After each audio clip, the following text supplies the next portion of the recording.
lets us know. We're live, and look who we have with us today. A lot of energy. This is Judy Estee.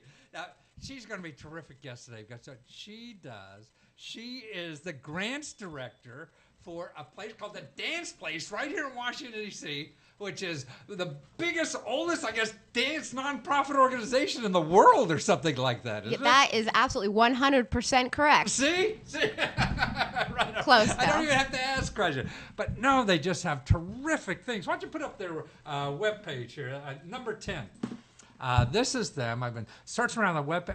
You guys do everything there, don't you? We do a lot. How Yeah, the we do. heck do you? I mean, when I was looking all the web, I mean, you do classes, right? Yep. You have a whole bunch of places where people could study there, right? The Mm-hmm. arts.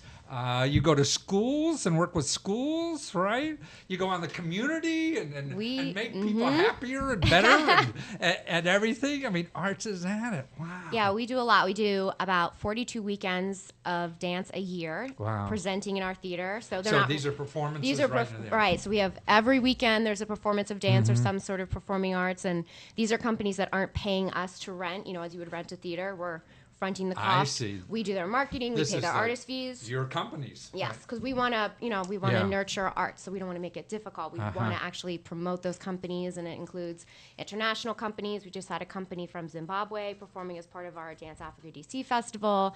We have national companies from New York or California or wherever, and then we have about 50 local dance companies every year. 50 local dancers? I didn't even imagine. Oh, there's a lot. There's a lot. No kidding. And you have 50 that you're working with at your place? Right, and it's not even the same every year because there are so many companies. Wow. So you'll take 50 others the next year to work with? Right, or we have different selection processes. Sometimes we have festivals so that there can be a mixed bill with multiple companies sharing the evening. But, Dance Place began in 1980 because Carla Perlo... You weren't even born. I wasn't even born. This is what they tell me. I'm hoping... Clearly someone's made this up and I'm now pretending it's fact. That old, Well, 1980, this is what I'm told. Carla Perlo, she's our founding director, and she loved dance. And if you wanted to be a professional dancer, you had to move to New York. There's no place. Yeah. I mean, it's the nation's capital, and modern dance is arguably a very American art form, unlike ballet, which came from Russia, whatever. So, but she was like, there's no place to dance in D.C. You have to go to New York. That's wrong. We should have dance here. This is supposed to be a cultural capital. So she opened it. It was called Dance Place. That was pretty self-explanatory.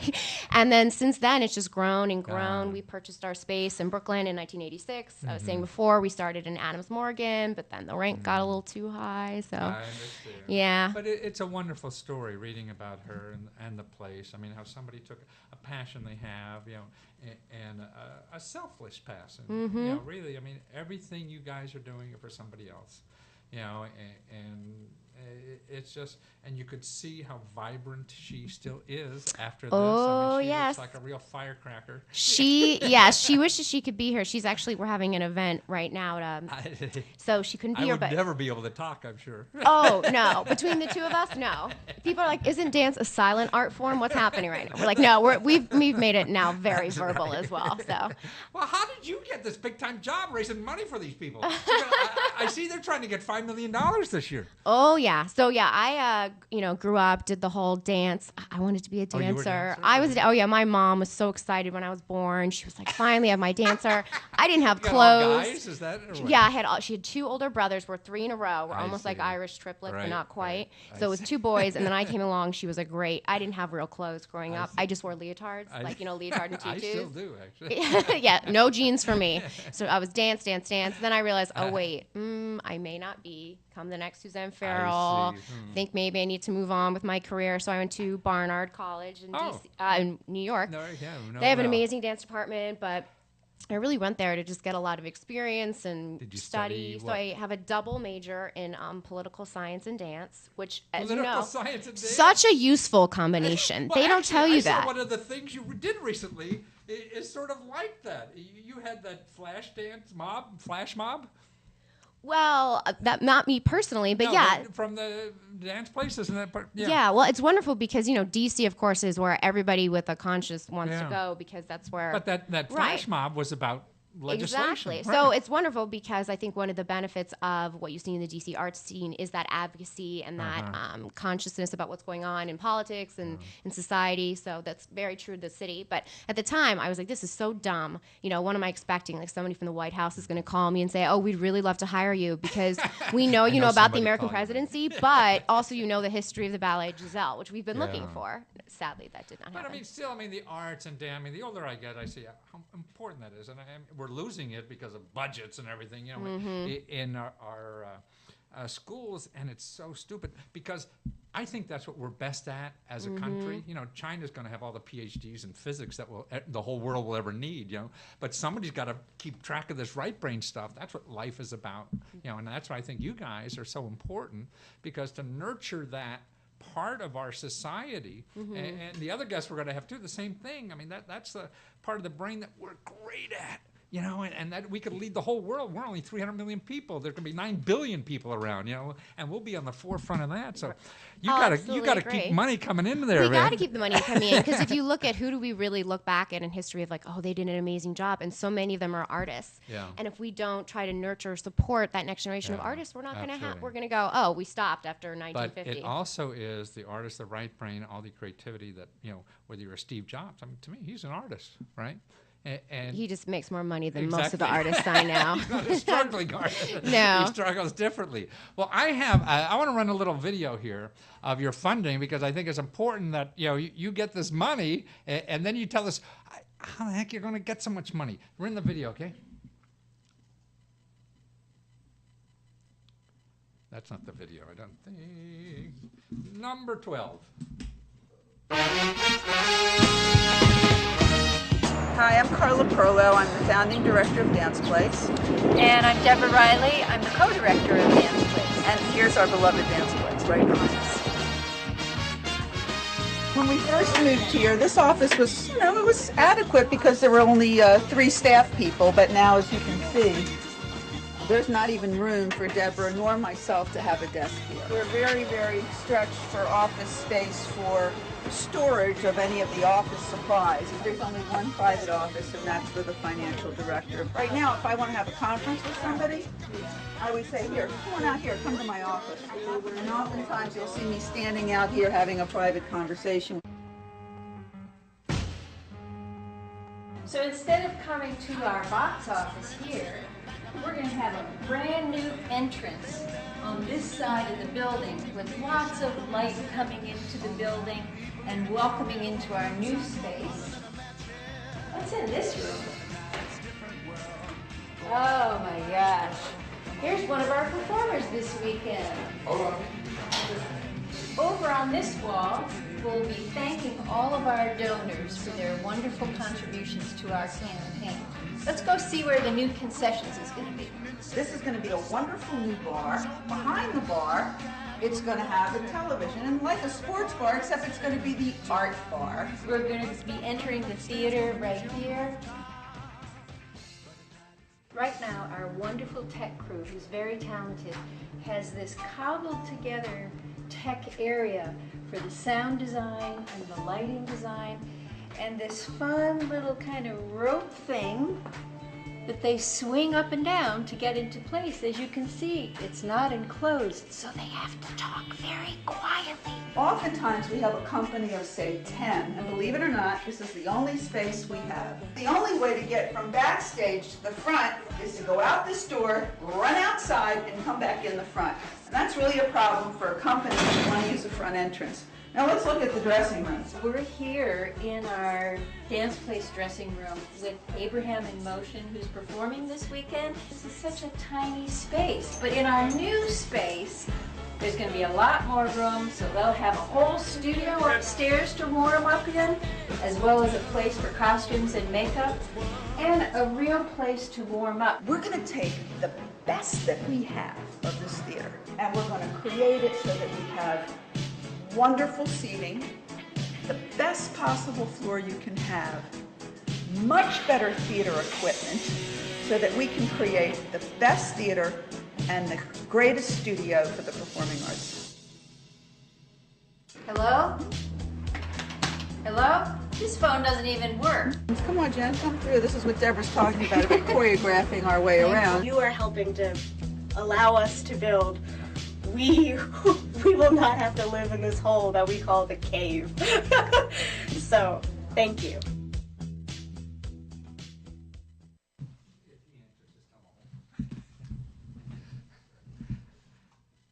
Hi. I mean, that's a great place, you know, and everything. Now, what I can't understand is, I mean, you're a young lady, right? And you've been there for years.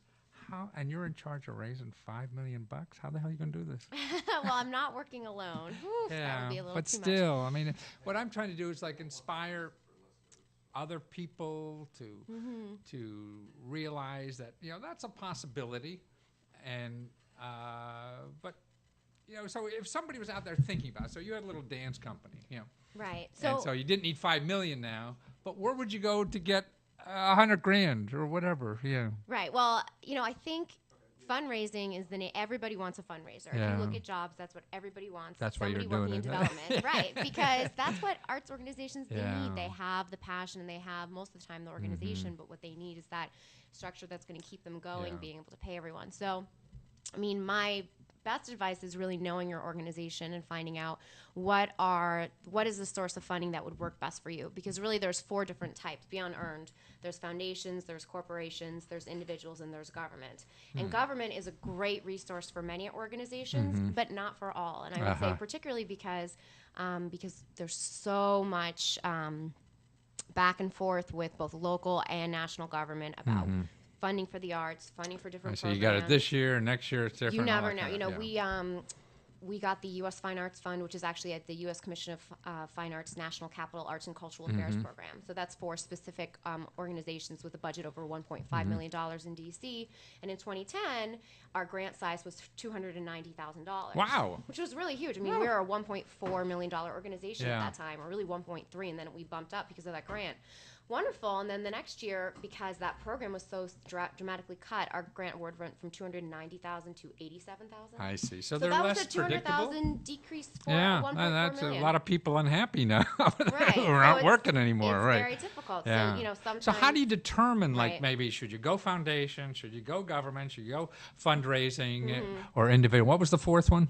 So there's individuals, foundations, corporations, Corporations, and government. yeah, And I government, think yeah. that if you look at very successful organizations, arts organizations, they are the ones who are really bringing in a lot of that corporate money, and a lot of individual money. Now, I see your list. You got, like, for this year alone, like 30, 40 people. Right. You know, names of organizations and Well, groups and corporations. We're actually kind of backwards in that regard. Dance Place is still traditionally, but I mean, a lot of the new, you know, the Kennedy Center and a lot of other arts organizations, you know, they even are named. You know, you have the Harmon Center for the I Arts see, and right. Shakespeare Yeah, but you're Theater, not the Kennedy Center, right? Right, we're not the Kennedy Center, but, you know, we would love their fundraising. Oh, absolutely, yes.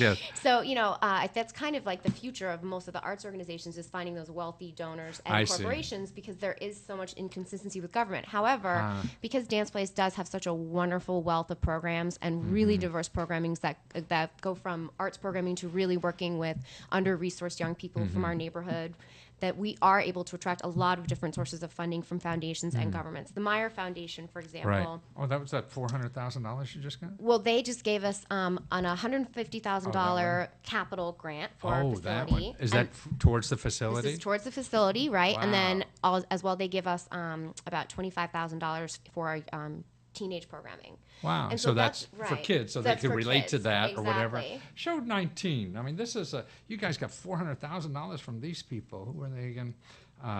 It sounds like another.